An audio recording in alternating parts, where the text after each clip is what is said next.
Hey guys, this is Scott Bowling, Good Company, and you are watching Discography Discussion. It's not a video, Scott. I know, I feel that way. He's sticking to what he knows. This man's all about video. That might be what we're doing wrong. Like, we need to get, a video going. We tried that once. The fat guy in the corner. You're like, what? Who's that fat guy in the corner just sitting there with all those strong opinions? That'd be the whole video. Yeah. Oh, that's funny. And if you blew them away with a 7-10 split, then you are ready for this episode of Discography Discussion. I am Joe, that is Dan, and this is Scott Bowling from Good Company with Scott Bowling. Here I am. He's arrived. I'm so happy about this. I'm so excited. Can't hide it. I know I want to. You all may remember us talking to Scott a couple weeks ago at the Nashville Rockin' Pod Expo. Dan's way chill. He was nothing ever excites me. It's part of the show. But no. Risk. Yeah, don't talk to me about Megadeth's Risk. And everybody will be good friends. We talked to Scott a couple weeks ago at the Nashville Rockin' Pod Expo. He was live in the flesh in our booth, smelling my beer breath. It was probably amazing. You were probably smelling my hangover from the previous night. So yeah, Toomey told me all about that. It sounded like a wild party. Me and Joe also had a wild party in our hotel room playing Mario Kart. Nice. Did you guys have like one bed or two beds? Just asking, just throwing it out there. 2 beds, officially. That's good. It's okay, though. You can move them together, right? You just let them together. Well, I was there with Eric Rogers from Stereo Mud, and me and him are watching, what were we watching? Like all these home improvement kind of shows. Not the actual show, Home Improvement, but shows about improving your home. Hungover about 7 p.m. at night, and I was like, this is the weirdest thing ever.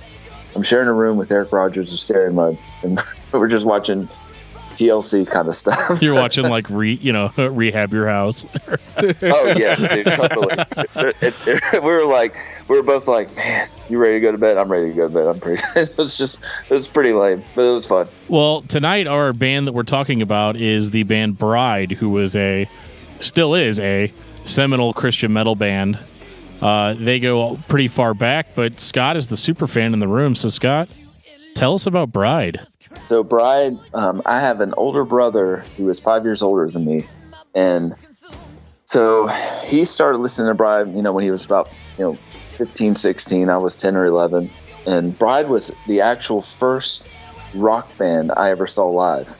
So I just remember going to see them when I was a little kid and just thinking this is the coolest thing. And I've always followed them. While my brother kind of went on and moved on to other music, Bride was always a band that I always kind of kept listening to. And I didn't consistently listen to them, but they were that group that I would, if I was bored, I would pull up an old Bride album and listen to them to this day.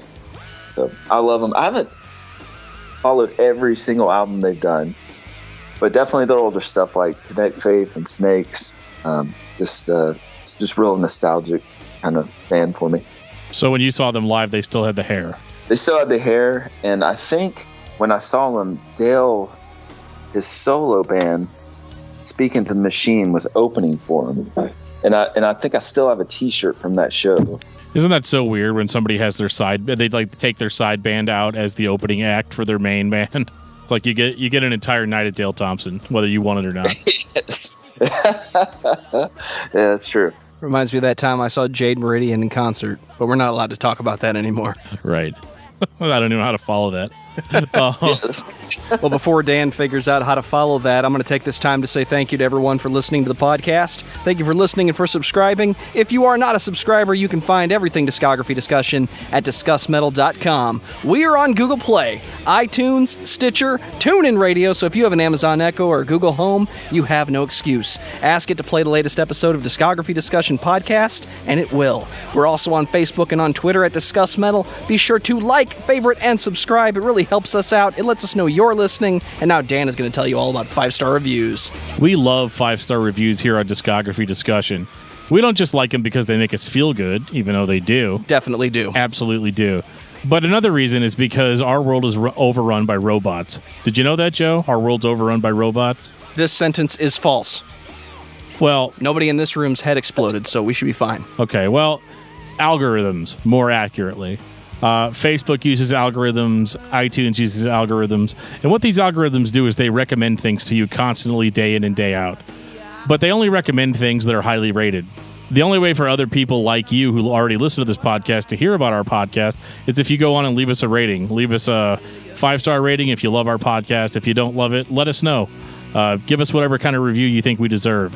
And now Scott is going to tell us all about Good Company. Good Company is a show I started about 2 years ago. I had the idea. I kind of wanted to do a podcast, but I had this awesome man cave, and I had friends say, you should do a show at your house because it looks so cool. And I had a buddy who's a country artist named Kurt Thomas, does a few music videos out there, and he introduced me to a guy that filmed his videos.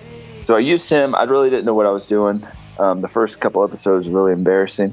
I then moved on to a guy named Nathan Mowry to film my show. He films Fozzy videos like Judas, Painless, Burn Me Out, along with a ton of other videos and documentaries. He's awesome. I love his crew. But anyway, they filmed the show. The show's basically kind of like your show. We kind of go through every album. Try to.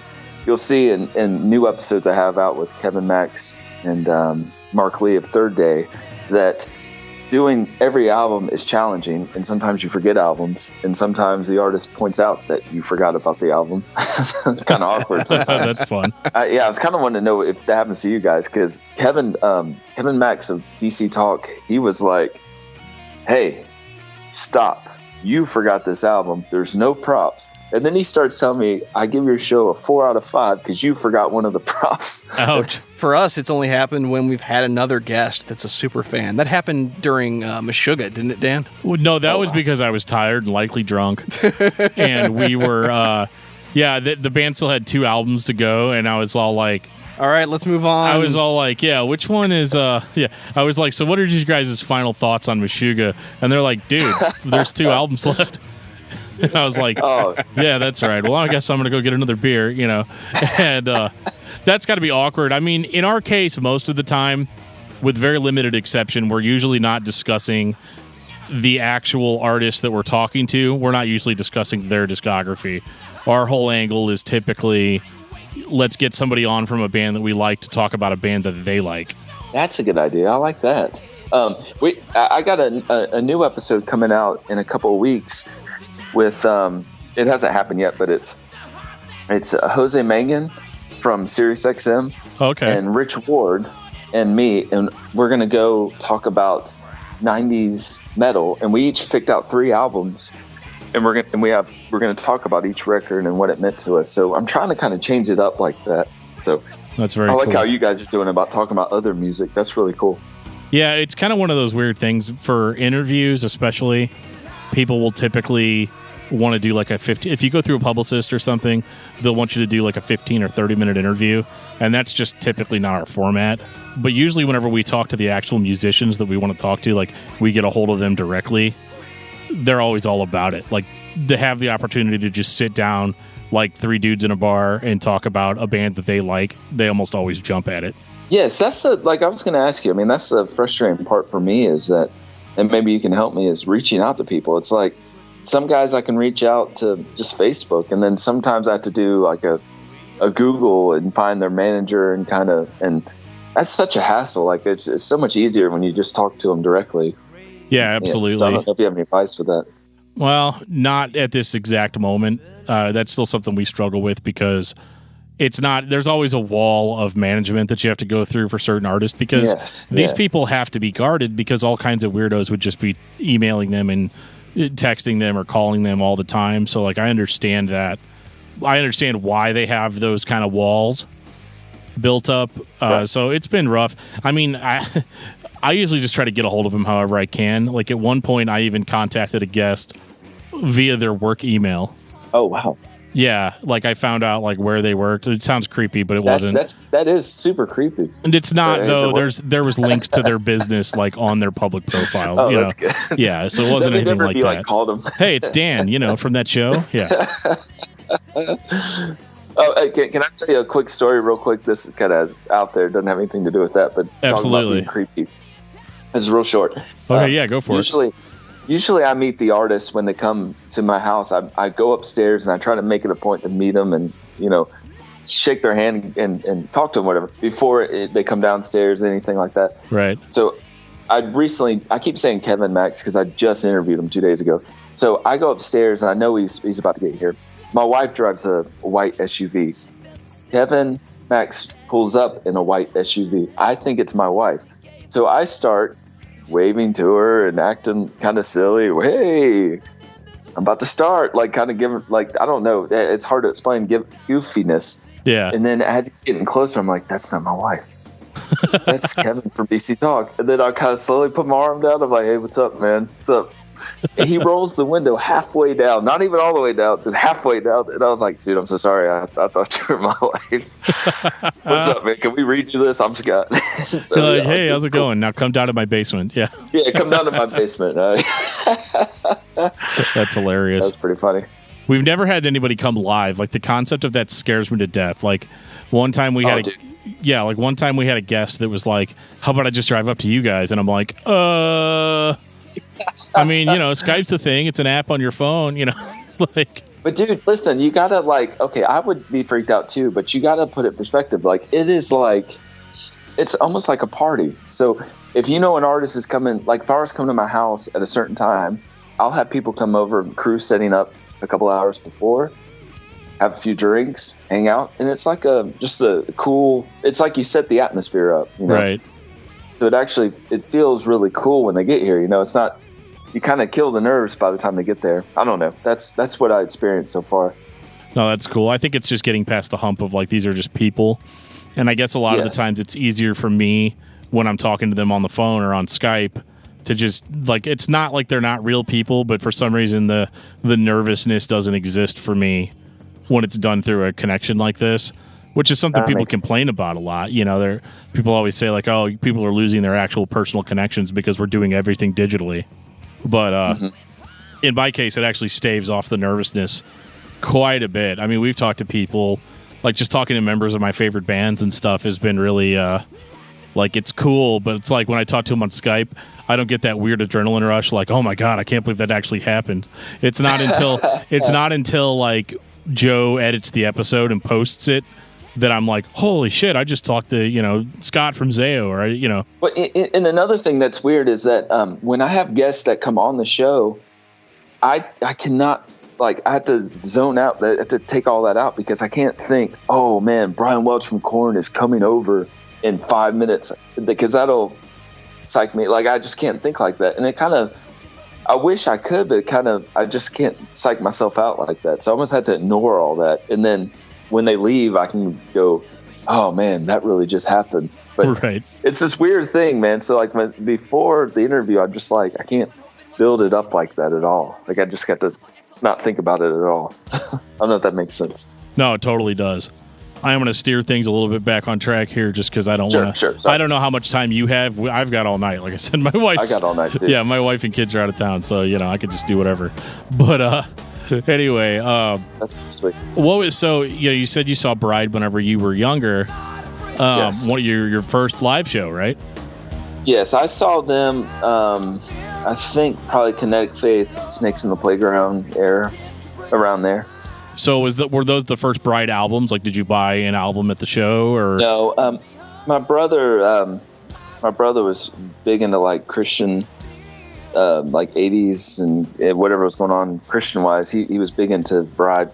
Me and him would listen to all the old stuff. So, and then when around the time Kinetic Faith came out, he was old enough to drive. So that was like, I don't know if it was his first concerts, but it was, around the same time he was able to drive us actually to a show. So I'd say that's probably 91, 92. Okay. Did you have any idea what you were in for? I did, man. And it's kind of weird because when we saw him live, I remember, if my memory is correct, I remember Dale would be like preaching like a lot. Like, he would do a few songs, and I just remember him like doing storytelling almost. And I've never really been to a concert like that since. I mean, maybe singer-songwriter kind of style, but I mean, they would put on these metal songs, these heavy songs, and then stop. And then I remember one time he was like, you can sit. I just remember everybody sitting for some reason. It was just weird. And then he would kind of preach and tell the story of something, and then they would start back up again. It was just, I've never experienced anything like it. I don't think ever since then. Yeah, I remember seeing a lot of stuff like that because I kind of came up on Christian hardcore and a little bit of the thrash metal and stuff, so I'm kind of used to that, like with the preaching and stuff. Like, it wasn't unusual for me until I actually started going to secular concerts, and I was like, oh shit, they just play all their songs and then they leave. You know what I mean? Like, but you know, these Christian bands from this era were very much like, we're here basically for it to be a ministry, not as much like it to be about the music. Sure, like you're gonna still see some sweet solos and stuff. It's funny because POD, if you go back and listen to POD's old live albums, old stuff, I'm trying to Snuff the Punk, like Eric, they preach too. So you're right. So that's kind of a common thing back then, I guess. Yeah, and I mean, and Dale was one of the, I don't want to say the worst, you know, but he was one of the worst offenders as far as making that a cliche. Because I remember, like, with a Bride concert, you'd hear, like, maybe 6 songs, and then the rest of it would just be Dale preaching. And he would always do an altar call at the end, you know, like, if you were to die tonight, where would you spend eternity? You know, that sort of thing. And I remember for a lot of people that actually being pretty off-putting and being a little bit like, dude, we just came here to rock out. Yeah, it seemed like back in the day that the Bride kind of had that scare tactic. You know, in songs, like if you want to kind of get into it, there's a couple of songs, I wrote a couple of notes here about drinking, and I'm like, dude, I think he was totally against drinking. I mean, like with Whiskey Seed and a song called Under the Influence. Right. It's total buzzkill. Yeah, and what's their website? What was their website for a few years? It was like Bride Bar or Bride Pub. Bride Pub, yeah. Yeah. So clearly he changed his mind on a couple of things on that. Yeah. I wonder where he's at with that now. I'm not sure. And it's interesting too to talk about the scare tactic of like the turn and burn kind of thing, considering the direction that he went, you know, later on in his career about like not really being so much about the hell stuff. And but those early Bride albums are, you know, like Show No Mercy was not to be confused with the popular Slayer album of the same name. Totally different lyrics on each of those. But you know, on Show No Mercy, he was very that was very turn and burn. It was, yeah. Evil That Men Do. It's just like everything is just, again, not to be confused with the Iron Maiden song of the same name. Oh wow. And also like this, I think it's the second album, Live to Die. I was going to bring this up. It's funny that, you know, the second song on there is called Hell No, We Won't Go. Yeah. And I think it's funny that pattern with like Stryper, like the hell with the devil, and these like little phrases like hell no, we won't go. The hell with the devil. It's just funny, you know. Bands don't do that obviously anymore. Well, I think it was their way of being edgy at the time. Because I remember stuff like Stryper, you know, it being very considered edgy whenever it was new. You know, now you look back on that stuff and you're like, this is cheesier than a cheese sandwich, you know? But at the time, for a Christian band to freely use words like hell and damn, like they didn't, you know, they'd say damn. They'd always use the words in their proper context, but always made sure that they were in there. Almost, I think, in a way to almost make kids' parents uncomfortable. You know, and then they could make it a teaching lesson where they're like, well, no, it's actually about da-da-da-da-da-da, you know, like just as kind of an attention getter, I think. Yes, yeah. It's crazy how much times have changed since then, you know? Yeah, especially with where stuff's at now.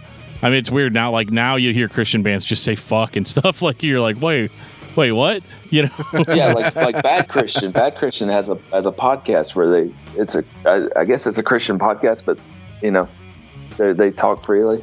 And, yeah, masturbation and drinking and yeah. So I got in my notes. One thing I want to point out is Thunder in the City. Do you remember that song? Yeah, dude. They were using what do they call that? Like the talk box or something? So I got in my notes. I heard this today and I was like, the intro sounds just like another song. And you know what song? You have to look this up later. Thunder in the City by Bride is almost identical to Runaway by Bon Jovi. It starts off, it's almost like that same keyboard. Dun, dun, dun, dun, dun, dun. Yeah, I don't know if you know that song, Runaway. But yeah, I do. Bon Jovi Runaway, it's like identical. I'm like, yep. It's like, what's the singer of Hatebreed? Jamie Josta. Jamie Josta says they owe Bride owes Bon Jovi a sandwich or something. Right. It is just that same intro. Anyway, I just noticed that today. Yeah, it's funny. I was listening to that song today whenever I was driving to I install garage doors for a living, and I was driving to a job in St. Louis, like deep in the heart of the city. So it was funny. I was driving on the highway as like the St. Louis skyline's coming up at me, and it's thunder in the city, and I remember being, like having a good time with that. And so here's the waveform, Dan. He's right. It's the same thing. Oh, yeah, because we play the music of the band we're talking about in the background while we're talking. Oh, sweet. I can't hear it, but that's pretty awesome.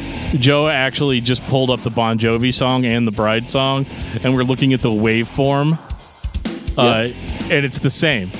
Like, almost identical. It's in a different key, but it's the same. Clearly influenced. So, and that's a thing, too, that I kind of wanted to get into also, is do you think that Christian metal bands during this time period did lack some originality? Oh, yeah. I mean, if you look back when you went to go buy one of those albums, didn't they always say, like, hey, if you like this band, you like this band. Right. I'm trying to think of bands that, if you like Bride, or if you like Guns N' Roses, you like Bride. I've seen stuff like that back in the day, and it did seem a lot of copy. Now, I'm not saying Bride copied Guns N' Roses at all. I'm just saying that I remember seeing bands and that sounded like other bands. I cannot think of any examples right now. We had like Van Halen, and if you like Van Halen, you'll like Stryper. Yeah, stuff like that. And they were always really. Some of them were like way off. They'd be like, if you like Korn, you'll like. I don't know what's a good. Yeah. If you like Korn, you like POD, and it's like, well, it's not really the same thing, Dan, do you like Slipknot? Yeah. Well, you'll love this band, Demon Hunter. Right, yeah. So it's like they would always have like people that didn't really know anything about the music make those lists. Barren Cross. I'm sorry. So I remember seeing like, if you like Iron Maiden, you will love Barren Cross. Like, yeah, sorry. No, you're right. I like Barren Cross, but like, are they Iron Maiden? Not really. Right. Or I remember the big one. The big one for the longest time was if you like Metallica, you'll love Deliverance.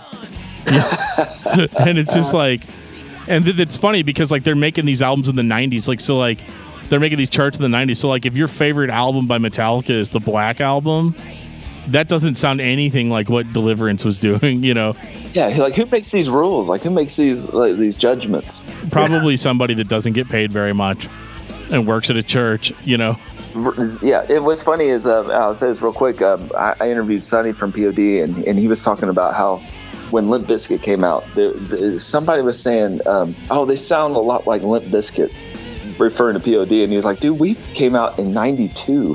Like, right. Like you can't say we sound like Limp Bizkit. Yeah, a little record called Snuff the Punk. Yeah.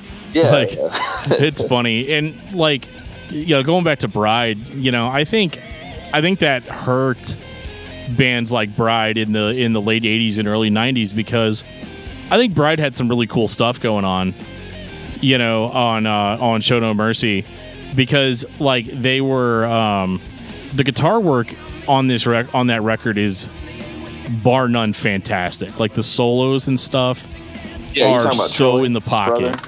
Yeah, like it just. He's sweet. Yeah, it's amazing, and like that was the thing that I picked up the most going through their discography again, was just that, like, man, those first two records, Show No Mercy and Live to Die were just. Live to Die is probably the most aggressive Bride record, like with all that double bass, and like the guitars were heavier. Like it almost goes into thrash metal in places, which would have been like a huge step up as far as heaviness goes. And it just kind of blew my mind. Yeah. Because I don't remember it like that. Like I remember like, oh yeah, the old Bride albums, I'll go ahead and suffer through these. And I actually enjoyed listening to them a lot more than I remembered liking them back in the day. What do you think of Silence is Madness? That's kind of, I think that was their third album, maybe. So Silence is Madness was more in the vein, I think, of Show No Mercy. It was a little bit like, because it wasn't as aggressive, and I remember thinking that the first time I heard it. And keep in mind, I heard all these records years after they'd come out, but I remember I like to listen to them in order. Silence is Madness is definitely more like Show No Mercy, in that it kind of focuses more on that classic 80s metal sound. And a lot of the thrash that we had gotten on Live to Die, it was essentially gone. Like, they just weren't as pissed off, I guess, whenever they wrote that record. But I do think that it has a lot stronger songwriting than Show No Mercy. And I think overall, like, the songcraft is a lot higher. Like, that's probably one of my favorite Bride albums. Me too.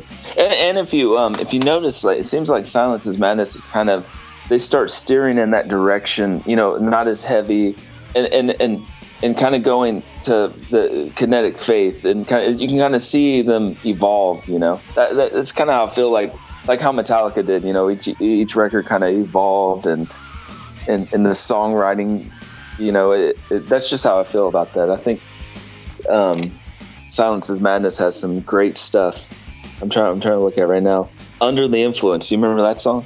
Oh, yeah. Steer to the left as I steer to the right. My brother would always steer the steering wheel during that part.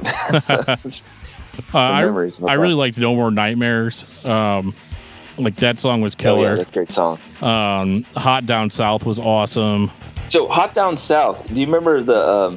that was such an interesting song. I'm not a singer. I felt weird doing that just now, but yeah, that was a cool song.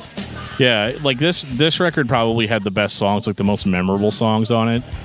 Because the first two records are good metal records, but like they have like a cool solo here or a cool riff here. I wasn't as big of a fan of Dale's vocals on the first two records. Not that they were bad, like they were definitely in the pocket for what they were, right? Like they were, he had an exceptional voice for metal at the time. Did you, when you were talking about the first two records, did you ever listen to, I think he was in the Matrix before Bride? Like they later released those. It sounds real old school. Oh, no, I haven't heard that. So it's on Bride Pub, I think, but they used to be their band originally was called The Matrix. Interesting. But it sounds old school like that, like you're saying. I'm trying to see if I have any of the albums. Oh, yeah, I do. The Matrix Years, that's what it's called. Yeah, I do not have that. I wonder if I can still download that from, do you say they have it up on their website? I bought it a long time ago on, I believe, Bride Pub. Okay, I'll have to check it out sometime. Yeah, it's called The Matrix Years. Huh. Anyway. Also, I want the from Silence is Madness. Do you remember the intro for Silence is Madness? It's like that creepy. Fool Me Once, at the beginning of Fool Me Once, yeah. Oh, that's where it is. Okay. You're right. It had this guy talking to this crazy. It's like death has no silence, or like he's kind of talking at it. Just used to creep me out. Yeah. This whole record's got like a Motley Crue feel. Yeah. Something like that. Could you imagine like someone big producing like Bob Rock or something? Having that full, like, what's that album? Dr. Feelgood? Like if you had a Bob Rock in there for a Bride album, it'd be huge, man. It'd definitely be a stadium blaster for sure. And especially at this time. And it was interesting on Silence is Madness because I think it was the beginnings of Bride's transition into being more of a hard rock band and not going so much towards the metal side of it. And I think if you look at Society at that time, I mean, that one came out in 1989, so it was still mostly like metal, like 80s metal. Yeah, but like Guns N' Roses had already come out at that time, so you kind of had that kind of bluesier, not bluesier, I'm trying to, like more hard rock style. I see what you're saying. Oh, there was definitely blues. I mean, the last song is called "Rock Those Blues Away." No, I'm just being a dick. No, like it definitely, had kind of almost like especially on their next album, "End of the Age." Like that one basically sounded a lot like to me, it sounded like Aerosmith. Yeah. Like it had that blues hard rock sound, and at that time, like it wasn't cool after 1990 to be a hair band, essentially. Like it wasn't cool to sound like that, to just have some bass riffs, some pretty stock drums, and then like some cool solos here and there, like you have your shredder or whatever. Like that format was so done to death by that point. Yeah, we can see Rat kind of going down. Like it's like Rat is not as popular as it was. Right, it just doesn't do it. Yeah, I totally agree. But one of the biggest things that went down at that, around that time, like 91, 92, was grunge. And that basically dominated the popular music scene, at least. I don't really know what to say about the Christian one because it seems like there was a lot of Christian thrash metal coming out. But stuff like Kinetic Faith and even Snakes were like basically, yeah, this is Bride. We're still relevant. We're still cool. We're playing hard rock. That was a huge breakthrough for them. Kinetic Faith came out in 91. So, yeah, that was a huge album in 91. Did that break before Nirvana broke? I mean, or was it the exact same time? Ooh, I don't know the answer to that. But anyway, when Kinetic Faith came out, I just remember that being relevant, or I thought it was in my world. I thought, this is an awesome album. It seems like Kinetic Faith would have been older, but I just looked at the CD. It's a 91. That's Kinetic crazy. Faith, I think. Yeah, man, we're talking like a month's difference, If it wasn't at the same time, it was in the same year. So I know Nevermind came out in September, and I can only assume Kinetic Faith would have came out in the summer. Yeah, I wish I could get the exact month. I'll have to get back to you on that one, Scott. We'll that's cool, compare notes because that's a good question. And I don't think that it sounds like Nirvana necessarily, but it has that 90s hard rock feel, where this is where a lot of the bands went, Metallica went hard rock, around this time. And it's funny listening to it in 2018 and then go back and say, well, no, this sounded really relevant. But then it was actually cool. And to have a Christian rock band that was playing this style in the early 90s, I think was really important for the genre to continue. Yeah, and you think about like Skid Row. I mean, they put out a record around the time. I can't think of the name of it right now. But Eddie Trunk loves that album. I can't think of the name of it. And like bands like Ugly Kid Joe, so there was still kind of that rock that wasn't so grunge that was coming out around the same time. Well, people criticize the grunge bands for basically playing, downbeat, or more simplistic rock songs, whereas bands like Aerosmith and stuff, where they were the band, and even Bon Jovi, they were playing a style where you could tell that they could really play. Great versus point. Yeah, a lot of these newer yeah. bands that they weren't playing complicated solos or playing anything really all that interesting musically. But it was the simplicity that people liked out of it. They didn't like the perceived excess of like the 80s metal. And so you put all that together and you get a band like Bride that puts out something like Kinetic Faith or Snakes in the Playground. And you can tell, like, wow, these guys actually really know how to play, and their music isn't super simple. But I could see how old school metal fans could view it as they've somehow dubbed down their sound. No, that's a great point. I could have them. I love Kinetic Faith, and I love Snakes in the Playground. And my question was for you, or for you guys, is that which one would you pick if you had to do Kinetic Faith or Snakes in the Playground as being your favorite? I don't know if you guys love those two albums. I love those albums. So today I was like, if I had to pick between Kinetic Faith and Snakes, because those are such solid records for me, which one would I pick? So which one would you pick if you had to pick between the two? Just curious. Between the two, I'll take Snakes in the Playground. I like the title, and it's got a little bit of that Motley Crue I was talking about earlier. It's dirty hard rock from the early 90s. Guns N' Roses was doing it. It was a sound that people liked, but was in the background for a few years because of grunge.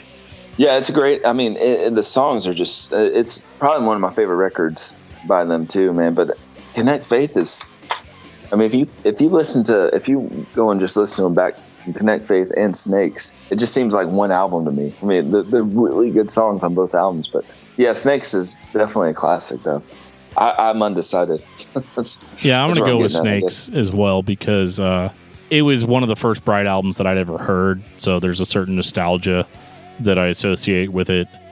And I thought this record was really cool because I think it actually was a little bit, because this is still kind of a new sound for them on Kinetic Faith. And I think that was a little bit rough in places, not like bad, but just a little rough. Like they're kind of still easing into it. But Snakes on a Playground was like a perfection of that sound for them. Everything was kind of in the pocket. Like they did the same thing they did on Kinetic Faith, but better, in my opinion. I think, and what's weird is like after Snakes, they had Scarecrow Messiah, and my brother likes that album. He doesn't love it. I love Scarecrow Messiah, like that album, and I feel like that's the last, for me, that was the last Bride album that I loved. And then from then on, it was kind of hit or miss for me, to be honest with you. But Scarecrow Messiah, that just kind of holds a place with me because it's like that's the last Bride album that just was killer in my mind, and I feel like it's totally underrated. Do you guys like Scarecrow Messiah? To be honest with you, and like I know it totally goes against what you were going to say or what you said, I thought that record was like if Snakes in the Playground wasn't interesting. The songs just like they just hit me in the face and then roll down my face. Like they don't stick with me at all. So you got to go back, like songs off the album like Beast and Murder. I mean, Murder is just such a killer track on that, man. So it is a good song. I mean, it's, like I said, I'm not listening to it thinking like, oh my God, this shit's terrible, turn it off. You know what I mean? Like I'm not like that far with it. But, like I said, I loved Snakes in the Playground. But how much pressure was it for? I wonder how. And I think Dale wrote a book online, and he just wrote it online. You could read it on the website, and he was talking about. I don't want to get his words wrong, but he was talking about the pressure of Snakes and then into Scarecrow Messiah. So that must have been serious pressure for the band. It's like you're at your peak now. What you got next? So I wonder if it had anything to do with it. Snakes was basically as close to a breakthrough success as they had. Yes, that's at their peak. I mean, I hate to say it, that was their Black Album, kind of, in my opinion. Yeah, you could actually hear Bride songs on the radio during this time, like mainstream radio. Wow, that's how big of a success it was for a Christian band that came out of the 80s. I can't think of anybody other than Stryper that was, getting that sort of like taken seriously radio play. I think you're right, because the only thing I ever heard was Stryper. I don't remember hearing Tourniquet ever on the radio. Yeah, like it was definitely like this was modern enough to go on your modern rock radio at the time. That was Guns N' Roses, and now Bride with their new record Shotgun Wedding. Well, that is insane, dude. Yeah, I think it's just one of those like, situations where, yeah, of course there was a lot of pressure because like I didn't think anybody starting that band thought at any point that like we're going to have radio play, we're going to be playing these sold out shows, we're going to be playing with like, secular bands and stuff, like because the Christian metal scene was pretty tight knit back then and everybody just kind of stuck together. And I think with Scarecrow Messiah, I think it was just they tried to do the same thing again, but the songs I don't personally feel like the songs were quite there. And I can understand that they probably threw out a whole bunch of really good ideas before they decided on an actual, on a finalized track listing. And like I said, it's not a bad record. I don't hate it, but I definitely don't love it. It's not in my top 10 or anything like that. Dude, you're talking just like my brother, though. My brother feels the exact same way. It's funny. We have this discussion all the time. I'm like, no, seriously, go back and listen to it. It will grow on you.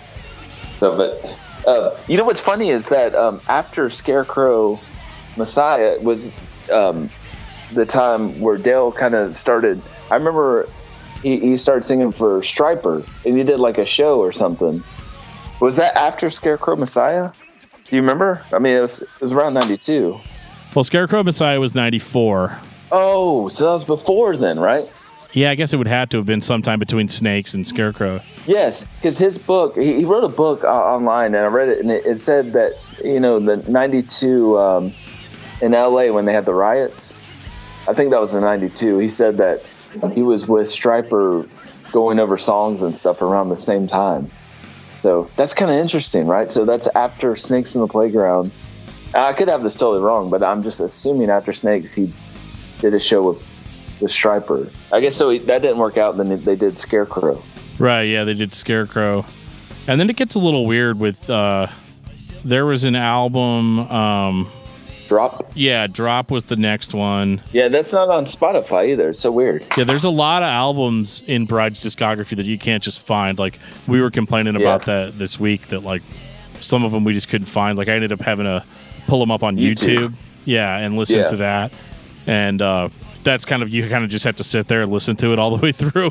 There's no, you can't really. One video that's 54 minutes long. Yeah, I mean, I've got like the premium YouTube, so like I can minimize YouTube on my phone and listen to it in my headphones. Totally. So that makes it a little bit easier. So talk about, you said that Scarecrow Messiah was kind of a B-sides of, in your opinion, I'm kind of guessing that what you said, B-sides of Snakes in the Playground. How'd you feel about Drop? Drop was weird. Drop was super weird, yeah. I think they listened to people that were like, because at best, Scarecrow is as good as Snakes in a Playground, although I don't think that's necessarily true, but it is very much in the same vein. And one thing that bands are terrified of doing is putting out the same album twice, unless you're Slayer, and then that's just what they do, you know. Or AC/DC. AC/DC has been putting out the same record for 30 years, yeah, you know. But it works for them. But you know, I think on Drop, I feel like they just went straight forward like alternative rock, which would have been like the smart thing to do in '95, because at this point, you know, we've gone like, I think grunge really got people interested in kind of the more alternative rock scene. So like there's a lot of really weird, like kind of, I don't want to say down tune, that's not really the right word. The guitars sound very like bluesy. Groove metal was a thing. Pantera was a thing. It wasn't groove metal. People were tuning down to sound more 90s. It wasn't like that though. Like it wasn't like a Pantera or anything like that. They definitely didn't return to that metal sound. They really just went further into, I don't want to say mainstream rock, but it is a far cry from being a metal record.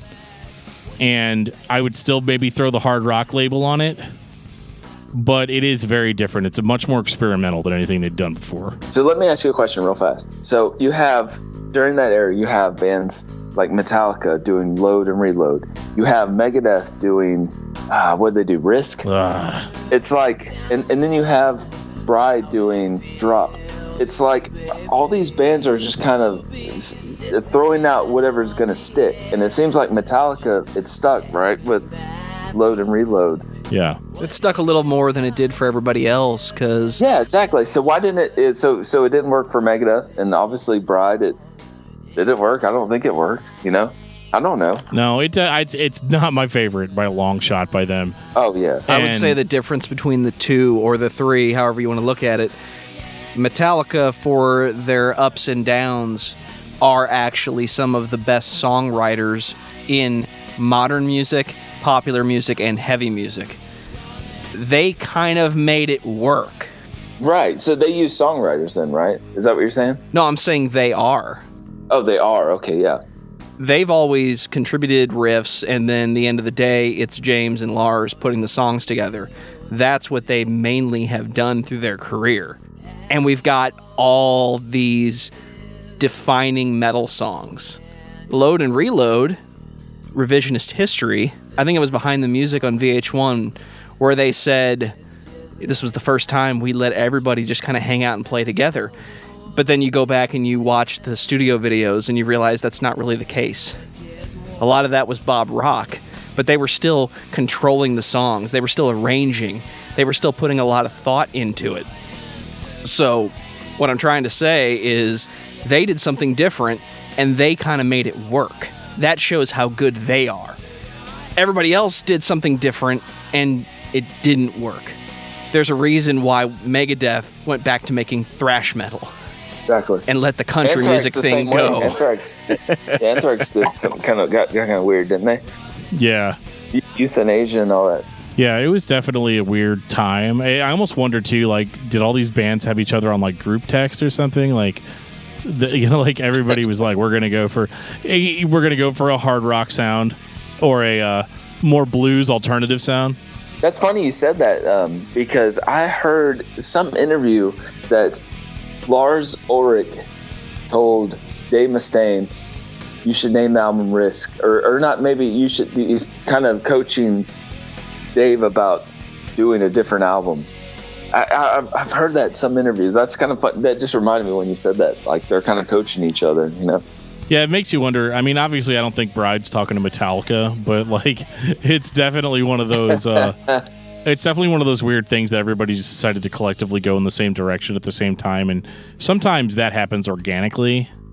And I think that's really just the case. But I think really what it was is Metallica put out Load and everybody's like, holy shit, how do we jump on that? You know? Yeah. You know, how did they do it again? How are they still doing it? You know? And it's called having really good singles in Bob Rock produced records is how you do that. But yeah, Drop. I mean, Drop is largely drivel for me. I'm trying to find something nice to say about it, but like, if I want to listen to because I listen to hard rock and metal for the aggression of it, and there just is none here. You know, there's no hard, jagged edge to it whatsoever. You know, like if your album Live to Die from 1988 is heavier sonically than your 1995 record, like that's kind of like embarrassing a little bit, you know, for a band that has a legacy like that, because you got to think of what this does to the live show. Because they're playing the old favorites, and then they start playing the new stuff, and people are like, "Well, what's this shit? You know, why would I want to hear that? Oh, never mind, he's preaching again." You know, like, and you got to figure, exactly, and you got to figure like who are they working with at the time? Like who's investing in them? You know, they're not. I mean, what kind of studio they're recording? What kind of push do they have? You know, how they selling themselves at that time? You know, they don't have that engine like Metallica, the Bob Rock. They kind of. I don't know. It's just different.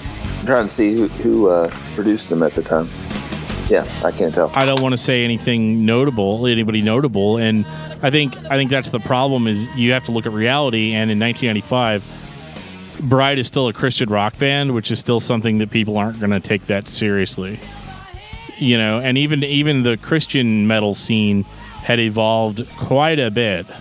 Like in 1995. You know, Christian metal was out and Christian punk was in. You know, totally. And Christian alternative music. Like I was thinking about say Supertones and all the punk was just right on the verge of at that time. Yeah, it was just starting. There were Christian punk bands and hardcore bands and stuff, and then so you have to wonder like who Bride's audience is now. They're guys that were into 80s metal and maybe even 90s hard rock. I mean, I think there's definitely a place for your Kinetic Faith and Snakes in a Playground sound, because those records are for people that don't like grunge and they like the 80s bands, but it's not cool to like the 80s bands anymore. So I think records like that, like I was saying, had superior playing, superior songwriting, things like that. That's something that the people that hate the new trends are going to jump onto. So whenever an album like Drop comes out, you start to ask yourself, is Bride just trying to appeal to whatever's popular now? And this question is going to get, the answer to this question is going to get a lot worse before it gets any better for the next several albums. They basically are unrecognizable from all the way from Drop until they get to This Is It. Okay, I'm glad you just said that. Listen, This Is It. I gave up on them on the Jesus Experience when they had I am the worm running through your head. I'm like, that's not me. I'm next. Worms can't run, Dale. But This Is It, though. I think his son played drums on it. Yeah. And, I freaking love that album. This Is It. I'm like, this is one of my favorite Bride albums. This is up there. I love that record. Do you guys listen to it? Well, yeah, it's they're back to Snakes. Is basically what they did. It's Snakes Part 2. Jammy. I love it. It's very much like, hey guys, no, really, this is it. We're going back to what you like. I'm sure there's some old school fans that are like, go back to Live Is to Die, but or Live to Die. Sorry, go back to that. Right. But I think their Snake sound was probably their most financially viable sound. So I don't want to skip ahead, but we forgot to talk about Bride, Fistful of Bees. Did that come out before This Is It? Oh, I didn't forget to talk about it. That came out. So Fistful of Bees, rap rock. What was that all about? I don't know. I don't know what I was hearing. I'm having a vision. It was 2001. That's all. They should be on. Listen, they should be on Roach Coach with the New Metal podcast. They should totally have Fistful. They would never do that, but I did give Lauren a whole bunch of Christian New Metal CDs while we were there at the pod, but I did not throw in Fistful of Bees because I threw that record away. It is actually one of the only albums that I ever purchased, and just felt like it had such little value to me that I didn't even take it somewhere and sell it. I threw it in the trash. It's hard to believe that Live to Die, the same guy, is in Fistful of Bees. It's terrible. Like it is absolutely the kind of shit that makes people not take Christian music seriously. But listen, George Lynch from Dawkins and all those, he did a rap rock thing, and he called it I can't remember what he called it, but it was around the exact same time, man. And when's the last time you listened to that album? Never. Right. Barely. And it's just a sign of the times. Like when you talk about Drop, when they had the grunge thing was happening, and they're moving in a direction. New metal's happening. They have Fistful of. So Bride has consistently tried to change their sound to what's relevant. Have you noticed that? I mean, it just seems like whatever's relevant, and everybody. I'm kind of skipping ahead, but you know when like Stryper went and did their last few albums have been amazing, and they've kind of gone back to their old sound. Bride did the same thing. You know, they did Snake Eyes, so it's like nostalgia hits. It's popular right now. Bands like Stryper going back to their old sound. Bride's going to go back to their old sound. I feel that way with Fistful of Bees. It's like new metal's big, so we're going to do this, you know? But they didn't really, though, did they? Like, Fistful of Bees is not a new metal album, but it's trying to be one, which makes it worse. Yeah. You know, like you could like if Fistful of Bees sounded like Limp Bizkit, or sounded like POD, or Linkin Park, or whatever was popular then. I think that was a little before Linkin Park, but I guess what I'm trying to say is it's trying to be something that it doesn't even know enough about the source material to know what it wants to be. Because what Fistful of Bees has is it's basically like a shitty Bride album with shitty rapping on top of it, and like the rapping is almost like the only new metal element of the entire thing.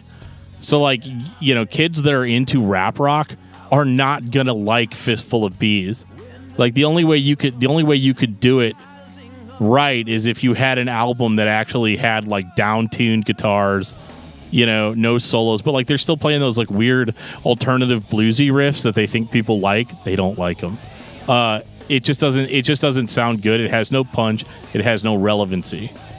And that's my issue with Fistful of Bees, is that it's not even good at being a shitty album, if that makes sense. Like, that should be the headline right there. It's a strong opinion, but it's one of those things where I've spent my entire life like telling people, dude, Christian metal is actually pretty cool. There's really cool bands in Christian metal, like Stryper and Tourniquet and POD, and then I'm like, I don't really want to say Bride. It's stuff like this that makes me, hesitate. Is there anybody out there that would ever be like, I love Bride, Fistful of Bees? Ladies and gentlemen, Scott Bolton. Changed me. Nobody has ever said that. That's Scott Bolton.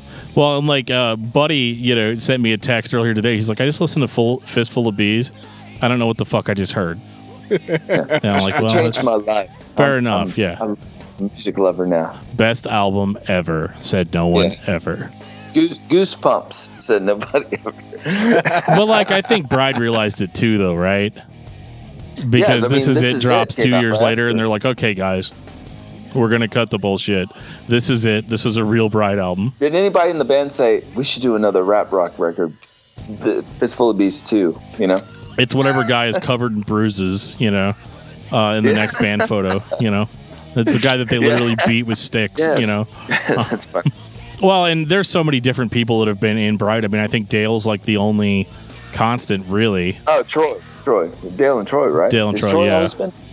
I'm pretty sure. For a long time, anyway. Their drummer back in Snakes and Kinetic and probably Scarecrow, man, he was awesome. He played live in Brazil. Like, I got all the videos, and I can't think of his name right now, but I wonder what he's doing now.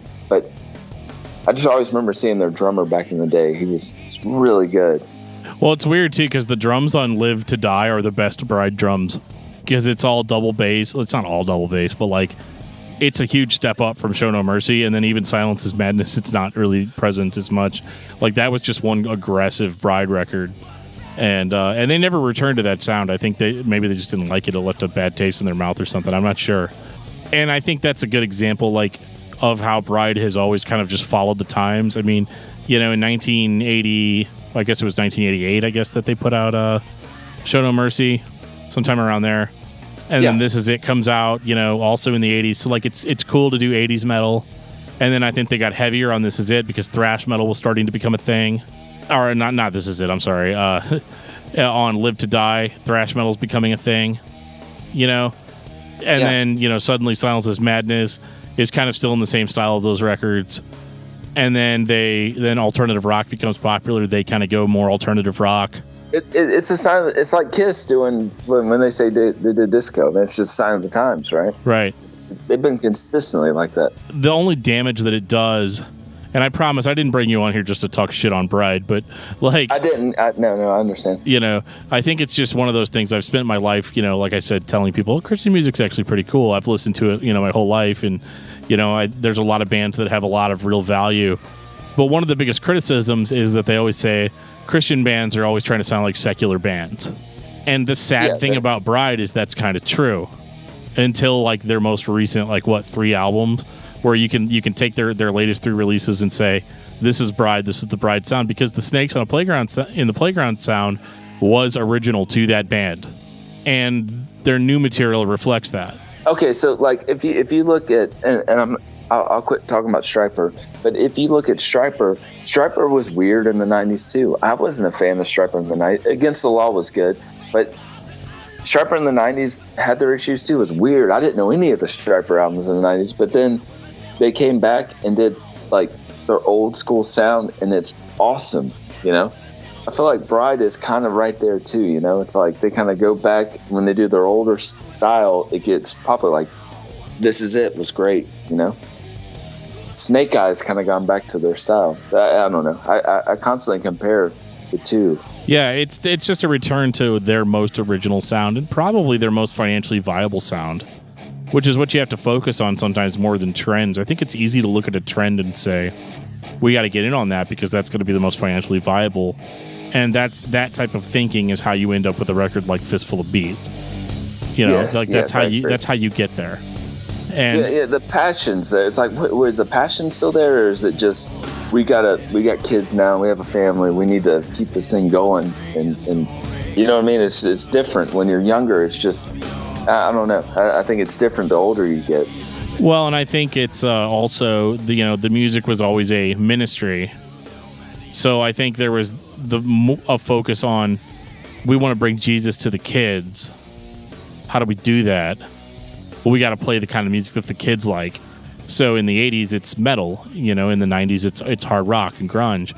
You know, in the late 2000s or in the early 2000s, it's rap rock or new metal. You know, and so I think their copycatting of certain styles came from a very sincere place in their minds. But I think looking at it collectively as a whole, I mean, I love bands that have very diverse discographies. I'm not as big of a fan whenever it's obvious that they're just doing what was popular at the time. Blatantly obvious. Hey, Dan, can you pass me that Skillet? Oh, don't talk to me about Skillet. But Skillet, dude. Yeah, I saw Skillet back when they first started, man. Dude, I remember when they were like a techno band. Well, I don't remember that far back. No, they were back later on. So their first record was a preview of the Skillet episode. So their first album had a big Skillet on the cover. Right? Yeah, I've got that one. That one was like straight grunge. Like it sounded like Nirvana. Yeah. They played in my hometown, like a little place, right, 5 minutes from my house. And they're nobody back then. Yeah. Now they're one of the biggest bands in the world. Who'd have thought? So, what do you think about Bride after Fistful, or after This Is Us? They did Skin for Skin, and that was like a heavy, like kind of dark. I remember the drums had a lot of pretty heavy drums, and yeah, they sold it. They sold it like it was going to be returned to the old Bride sound, like the really old. Yes, that's what I thought. Yeah, but it wasn't really that. It definitely was more modern heavy, which is good, right? You can't go back to the 80s metal thin guitar sound, you know. So I think they did a really good update, you know, on their more metal side. I thought that was a great record. I found that one really enjoyable, being so late in their catalog. And I mean, I thought This Is It was great too, but like this was a little bit more my style, you know. Yeah, I liked it too. I didn't love it, but I liked it. I thought it was cool. After that, they did the new album, right? Snake Eyes, is that right? Or did they do anything between? I think they did Skin for Skin and then Snake Eyes, if I'm right. But Snake Eyes was. What do you think about Snake Eyes? With it sounded just like throwback to Snakes in the Playground. Yeah, it sounded very similar to that, but it was like you said, it was a lot darker. Crazy. Yeah. Overall, it was much more like just darker, which was very different for Bride. Are you talking about Snake Eyes being darker? Yes. Snake Eyes, Incorruptible came out right before that. Well, and I was thinking Skin for Skin too. Yeah. There's Czar Bomba in there, but I couldn't find that for the life of me. Yeah, that one I did not hear, which I kind of regret, but I just couldn't find it. If I can't find it, I'm kind of like between a rock and a hard place.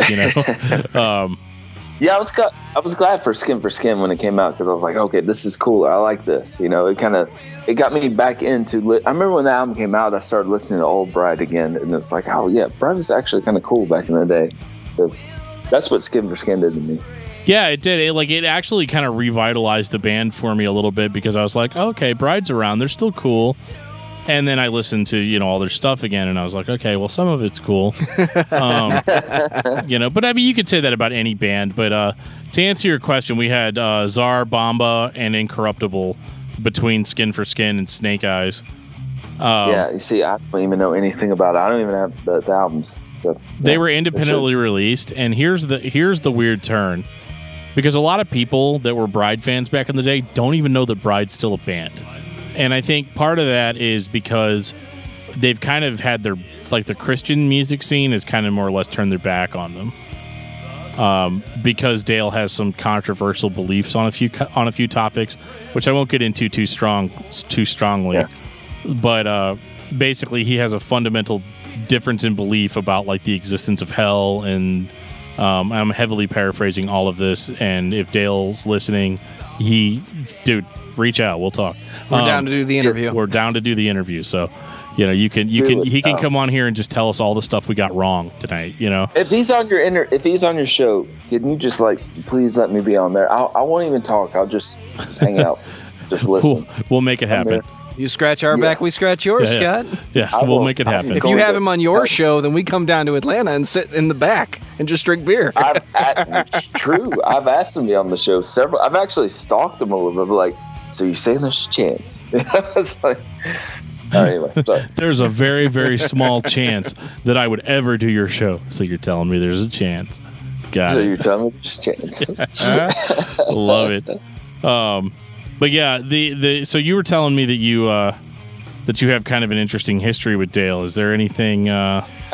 Before we get into that, I do. Well, we can get into that now, but I do want to talk about Snake Eyes before we end with anything. But go ahead. Yeah, I'll talk about Dale first. So I kind of social media stalk Dale, which I never do. I mean, I reach out to artists and say, hey, do you want to do an interview? And if I don't hear back, then I leave them alone, or I go to managers or whatever.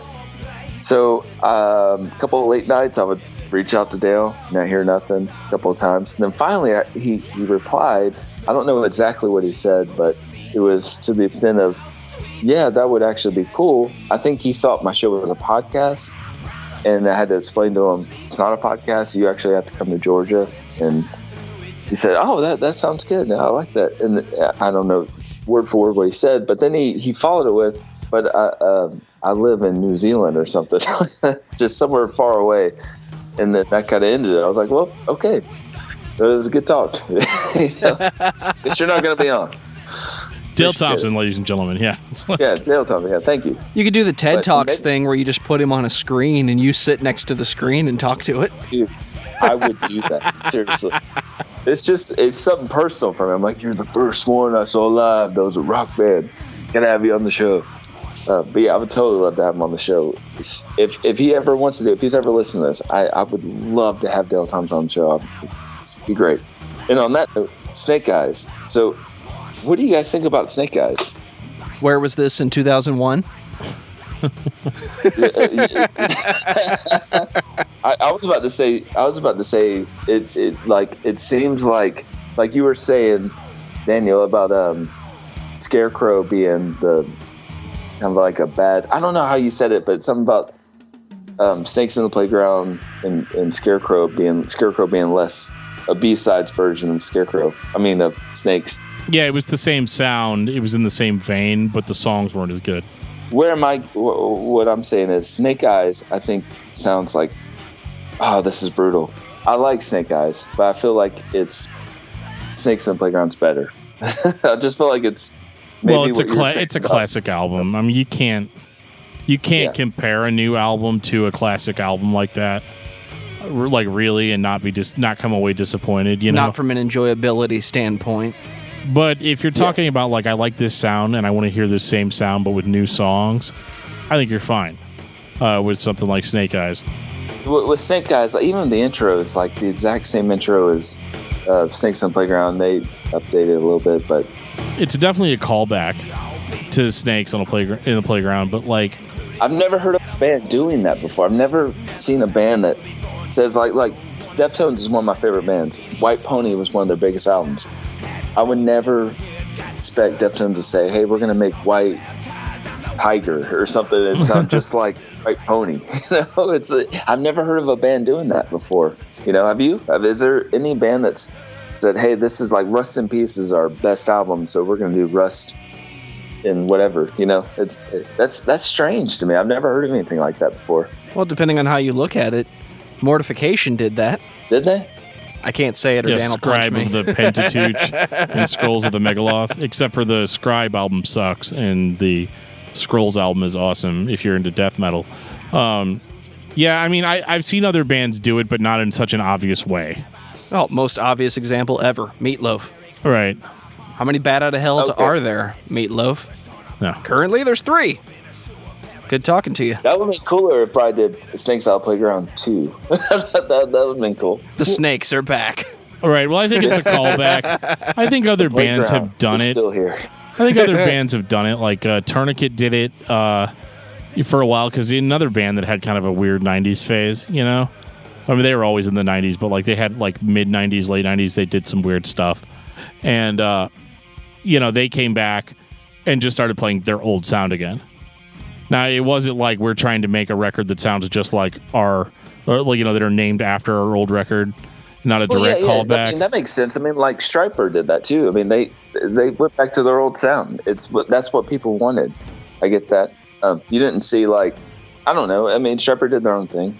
I love Bride, so I'm not throwing a completely on the bus. I don't know what to say now. I think Scott's okay with it, is what he's saying. Yeah, no, I think it's fine too, and I think for longtime fans, it's a cool thing. Hot right now, don't they? Stop drinking, and that's what happens when you drink too much. Exactly. I think it's fine. I think it's a little ham-fisted to name it like Snake Eyes, because you're basically saying, yeah, now we're looking back at snakes. That's essentially what Snake Eyes means to me. What would Kinetic Faith be? It'd be like kinetic religion or something. Right. I don't know. I wouldn't call anything kinetic religion. But kinetic eyes. Kinetic eyes looking at snakes that also show no mercy. The Scarecrow kinetic eyes. Well, physical religion. Hope's Fall actually. Hope's Fall on their new record has a song that they basically say the track titles of 5 or 6 Hope's Fall songs in the lyrics. So there are a lot of cool throwback type things that bands are doing now. It seems like, especially it seems to be the case with older bands that are coming back to their old sound, or they're basically just throwing a bone out to the fans. And I actually think it's pretty cool. But I do think that if you're going to do that, it's cool to have your callback, but you also want your new record to have its own identity, from an artistic standpoint. Yes, yeah, I totally agree. Every album that you make, that you set out to make, you want it to stand on its own as an album. Totally agree. And I think the only dangerous thing about callbacks is sometimes it takes away from that artistically. I'm not saying it did with Bride, but I am saying that it can affect that, if that makes sense. Well, look at I keep going back to Metallica, but look at Metallica, Hardwire. They went kind of heavy, and they kind of go back to their old sound. Their last couple albums kind of went back to their old sound, but they had a spin to it. So we're going back to our old sound. It's not going to be, I don't know. It's not going to be Saint Anger. It's going to be back to our old style, but we have good songs, and it works, They went basically back to the Black Album sound with a little bit of the thrash metal from before that thrown in there for good measure. I think that worked. I think that worked really well. But with Bride, I think it's worked pretty well. Like, I got to give Bride credit. Pretty much everything from This Is It on has been pretty rock solid and focused and really focused on expanding that Snakes sound that they established. They went through their weird experimental phase, and they landed back on this sound that they were the most comfortable with. And it's not trendy necessarily. It's for Bride fans. Exactly. You're not going to reach 20-year-olds with snake eyes. Right. Yeah, it's so I totally get that.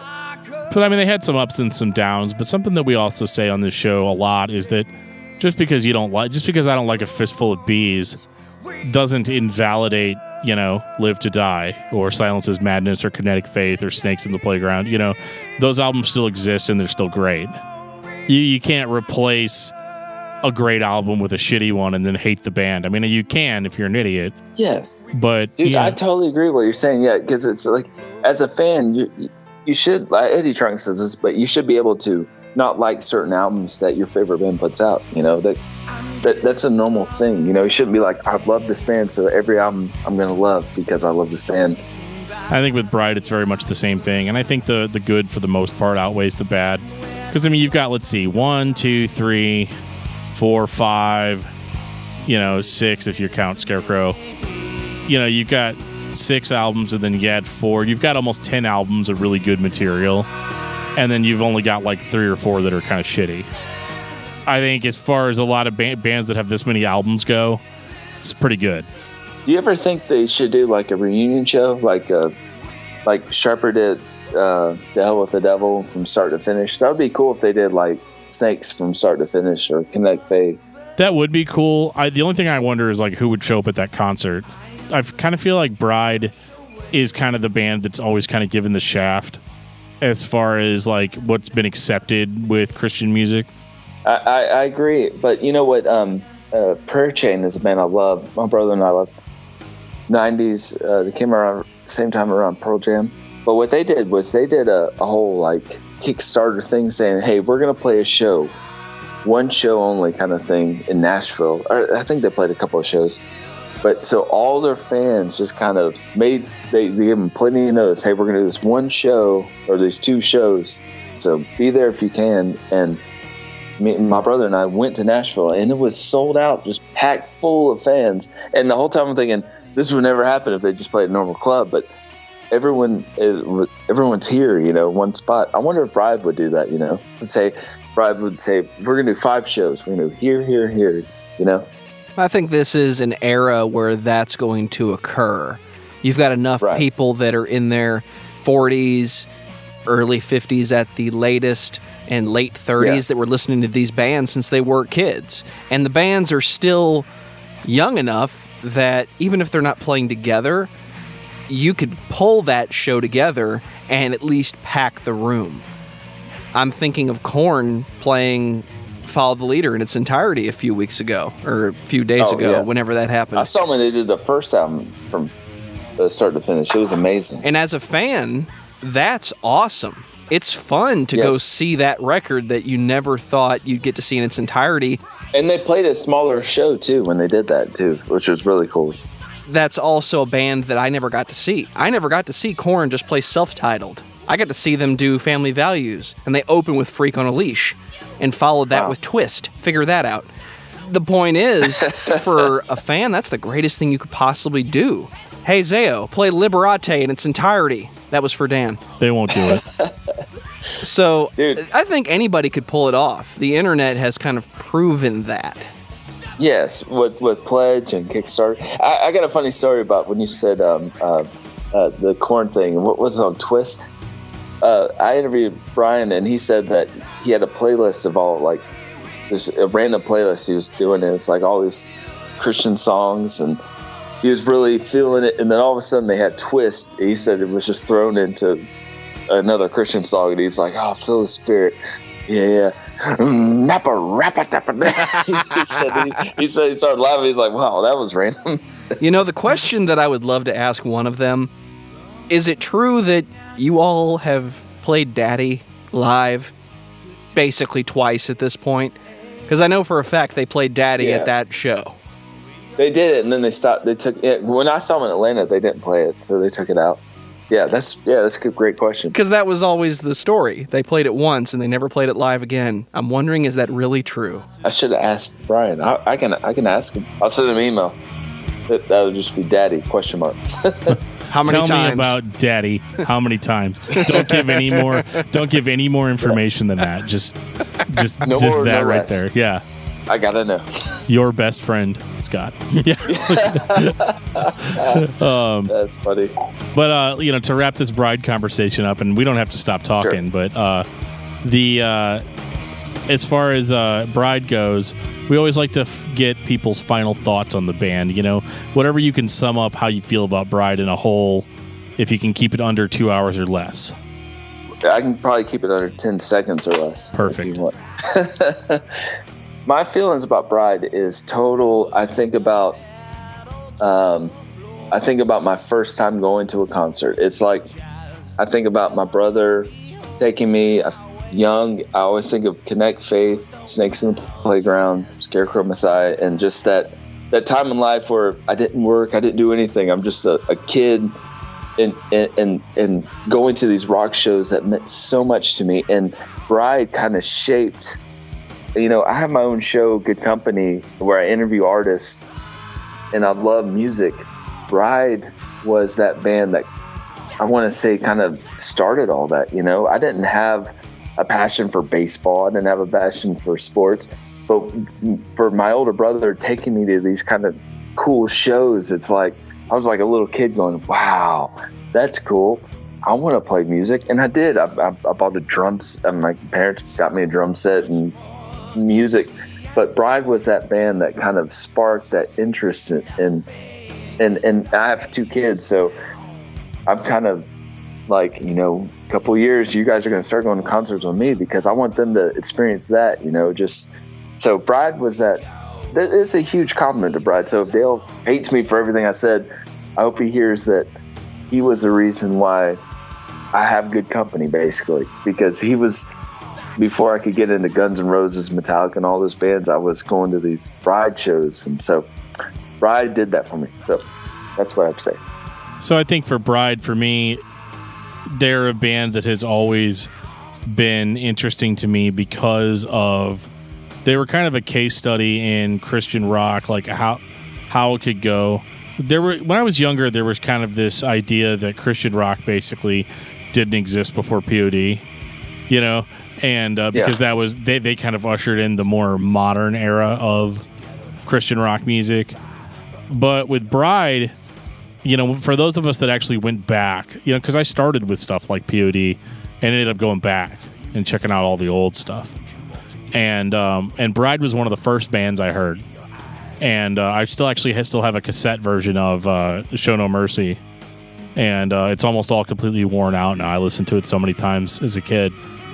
They were always interesting to me because of all the twists and turns.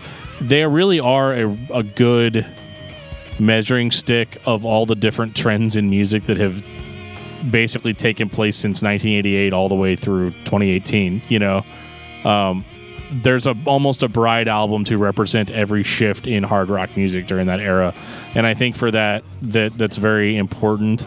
But I am really glad to see that they stuck with their sound, which was their Snakes in the Playground sound, and that is now what they are focusing on and expanding on that sound instead of just doing like a 180 and going in a totally different direction. Bride has never been my cup of tea. When they're good, they're good. When they're not, I don't want to hear it. What's your favorite Bride album? I don't mean to cut you off. Off the top, let me just pick one and say, and I'm not even being funny, I'm going to say Snakes in the Playground. I was going to say, come on, it's Snakes. Everybody's favorite album is Snakes. Come on. I think if you want to listen to Bride, listen to the good ones. And if you're a big fan after that, listen to the not good ones. You might find some stuff that you like. Just don't listen to Fistful of Bees. Unless you're Roach Coach, in which case, listen to Fistful that. of Bees. Yeah.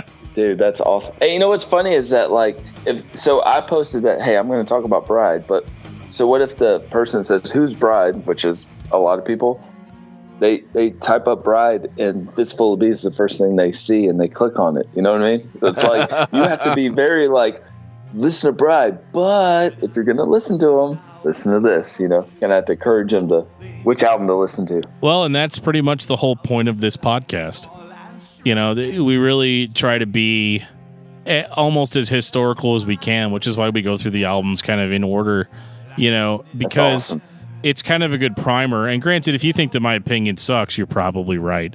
But it is just our opinions. But at the end of the day, I think we try to just describe, you know, to the best we can, honestly, about which albums are good, which albums are bad, which albums are the ones you should check out, which is the best, which is the worst, you know. And I think that kind of thing is really important. When we actually had... Whenever we actually had Roach Coach on our podcast, we had all three of them on. Our topic of conversation was not a band. It was actually about music criticism and journalism. And one of the conclusions that we all collectively came to is that music journalism, music criticism is important because it provides context. And I think in the modern era with, you know, your Spotify and Apple Music and stuff, a lot of people just listen to an album and they feel a certain way about it, but the way you feel about something when you hear it is based 100% on your own experience hearing that sound. And sometimes, you know, you'll hear something and be like, oh, this is terrible. And then you come back a few years later once you have a little bit more musical experience and you're like, oh, actually, this was really good. Well, I agree with that, but lyrics have a lot to do with that, too. It's like where you're at with your age, you know, like Linkin Park, for example, back when I was in my 20s, listening to their lyrics, it was very like, relationship-wise, I was like, oh, yeah, I can relate to that. Yeah, I don't need you anymore. Like, they have all these like lyrics that kind of, you know what I'm saying? So, like, I hear what you're saying, but I feel like when you get older, it's like the lyrics mean something different. You kind of want somebody you can relate to more, you know? Yeah, I definitely feel that, especially in a lot of bands I've been listening to for years, you know. It's weird hearing it, because like even Linkin Park got more complex and a little bit more mature lyrically, you know, on their later material. And their later material wasn't the angry nu metal of the older stuff, you know. Like, I'm older too, and I'm just not as angry as I used to be, you know. So why would we expect our favorite bands to be the same? Exactly. Deftones have the exact same way, because I've heard Chino talk about Adrenaline being like, oh, I was this angry kind of teenager guy writing these lyrics, you know, and now that he's older than me, you know, his lyrics are going to change, the music's going to change. So I totally get what you're saying. Dan, what's your album of the week? Oh, my album of the week is Headcage by Pig Destroyer. It just came out this week. Scott, what about you? Okay, my album of the week is This Still Random. It is not new at all.